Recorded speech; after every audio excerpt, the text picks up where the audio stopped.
5, 4, 3, 2, 1. The appellant was thus held guilty also of causing the knife injury to Rakesh and came to be convicted under section 324 in addition to section 302 of the Penal Code. Under section 324, he was sentenced to rigorous imprisonment for 1 year. He was also convicted under section 25 of the Arms Act by a separate judgment of the trial court dated February 2, 1998 in session case number 26 of 1993 and sentenced to the period of imprisonment already undergone as under trial. Against the two judgments of the trial court, 3 appeals were filed in the High Court.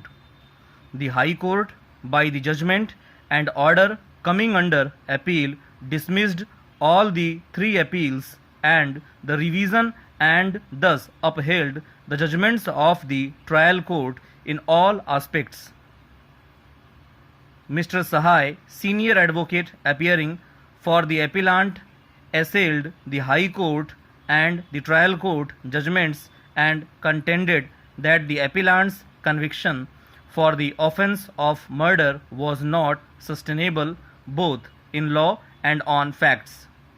Mr. Sahai submitted that there were at least 4 circumstances that falsified and completely demolished the prosecution case.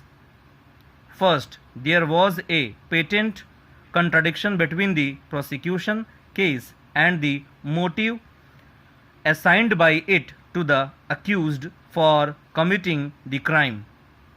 Secondly, it was undeniable that injuries were fabricated both on the person or the deceased and Rakesh, the only eyewitness whose evidence was accepted by the High Court.